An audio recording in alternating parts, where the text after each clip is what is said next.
Sejam bem-vindos ao Nerdologia. Eu sou o Átila, biólogo, pesquisador e transmutador de café em nerdologia.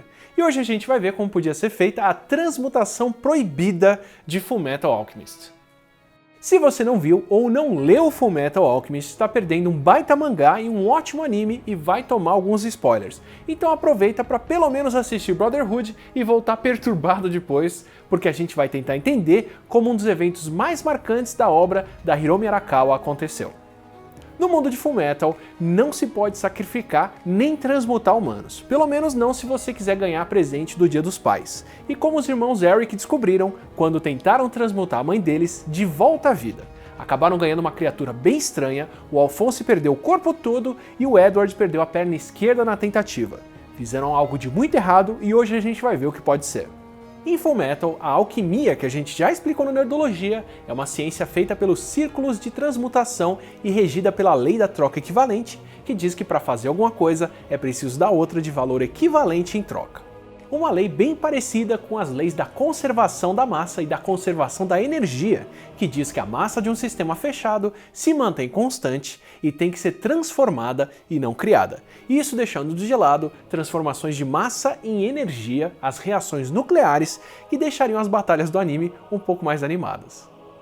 Se você queimar uma vela, por exemplo, ela não some. A massa da parafina e da corda evapora um pouco ou se combina com o oxigênio do ar e vira gás carbônico e água.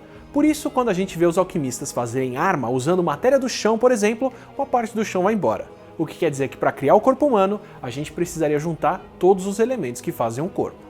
Antes de fazer a transmutação, o Ed cita os ingredientes que eles vão misturar. 35 litros de água, 20 kg de carbono, 4 litros de amônia, 1,5 kg de cal, 800 gramas de fósforo, 250 gramas de sal, 100 gramas de salitre, 80 gramas de enxofre, 7,5 gramas de flúor, 5 gramas de ferro, 3 gramas de silício e traços de outros 15 elementos. Uma receita que dá quase 60,5 kg e até bem próxima da realidade. Quase toda a nossa massa, 96% dela, vem de 4 elementos: carbono, oxigênio, hidrogênio e o nitrogênio que está na amônia da receita. Mais da metade dos átomos do nosso corpo são átomos de hidrogênio, tanto que estão na água que faz boa parte do corpo, quanto nas moléculas orgânicas como as proteínas, os lipídios e os carboidratos da gente.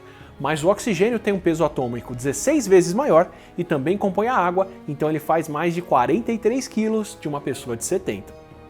Entre os outros 7 elementos mais comuns, 5 são eletrólitos: o potássio, sódio, cloro, magnésio e cálcio, que são importantes para controlar a distribuição da água no corpo e para processos como a transmissão de impulsos nervosos e a contração dos músculos.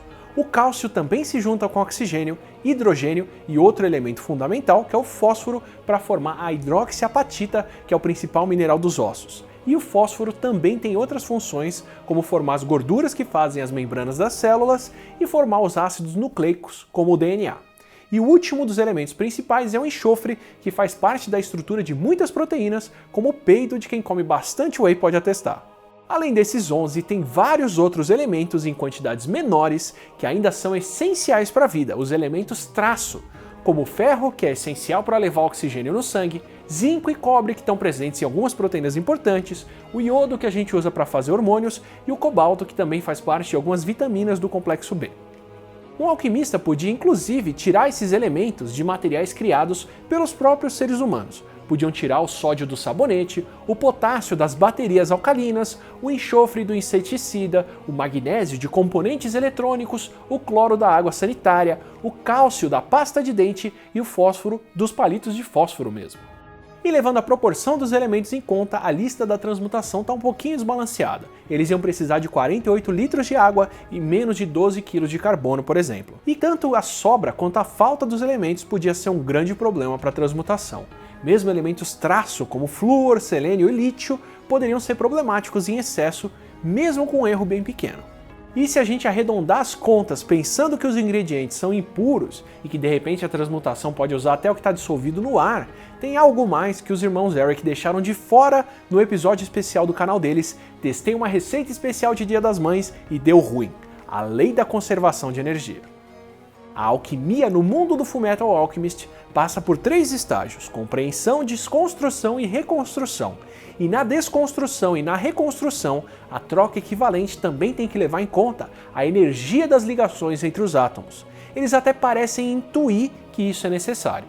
Normalmente os nossos elementos vêm da comida com as calorias necessárias, mas o alquimista podia usar várias fontes diferentes. Podia usar o carbono, por exemplo, do carvão, só que ele também teria que acrescentar as calorias necessárias para poder ligar esse carbono com o oxigênio e o hidrogênio. Na receita dos irmãos Eric, uma das principais fontes de nitrogênio é a amônia, sendo que mais de 70% do ar que a gente respira é nitrogênio. Uma das razões para essa escolha pode ser porque a gente usa bem mais energia para aproveitar o nitrogênio das moléculas presentes no ar do que das moléculas de amônia. E toda a energia presente no corpo teria que ser fornecida pelo alquimista. Uma pessoa de 66 quilos tem mais de 32 mil calorias só nos músculos e outras 50 mil no tecido adiposo. E se a gente juntar todos os outros órgãos e tecidos, chegamos a quase 150 mil calorias, o equivalente a mais de 30 baterias de celular carregadas. Talvez tenha sido justamente a fórmula desbalanceada e a falta dessa energia que consumiu o corpo inteiro do Alphonse e as pernas do Ed na transmutação.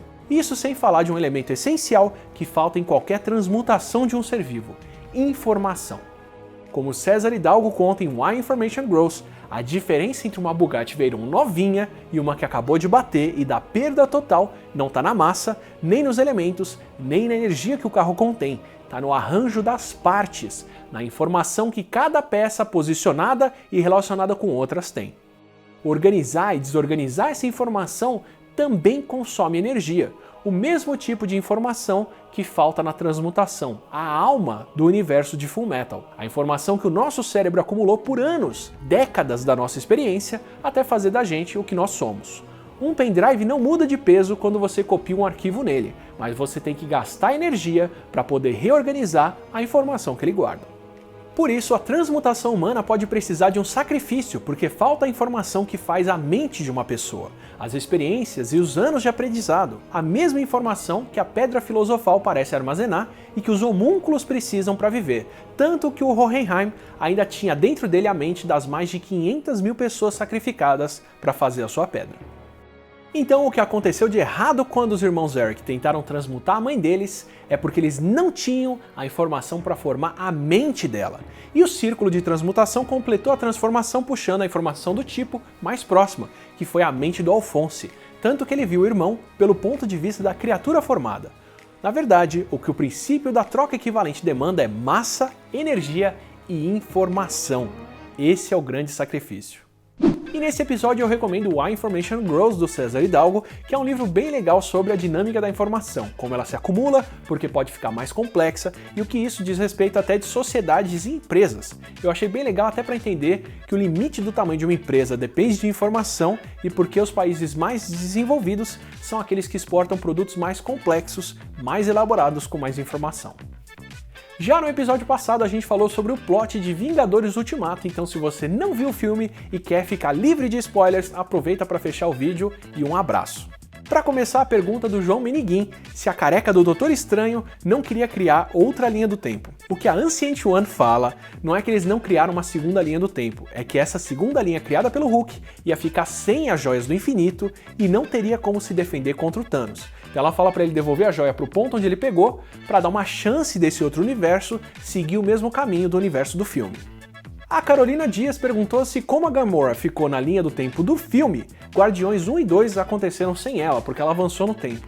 Teoricamente, naquele outro universo de onde ela veio, não rola mesmo Guardiões 1 e 2, e o Quill continua sozinho. Agora, o que eu realmente não sei responder é de onde veio o outro escudo do Capitão América, como a Cláudia perguntou. O Steve viver com a Peggy até encaixa no universo dos filmes, porque ele descobre que ela foi casada em Soldado Invernal e teve 2 filhos, mas a gente nunca viu quem foi o marido. Mas nada foi dito sobre de onde vem aquele escudo. Teoricamente é um escudo que ele pegou numa outra linha do tempo, mas nem os irmãos Russo explicaram como ele voltou para a linha do filme com aquilo. E para terminar com uma pergunta, Formigas Quimera de Hunter x Hunter, mecanismo de deslocamento de Attack on Titan e os golpes dos Cavaleiros do Zodíaco estão entre os temas de anime que a gente vai fazer por aqui, mas eu queria saber o que mais vocês querem.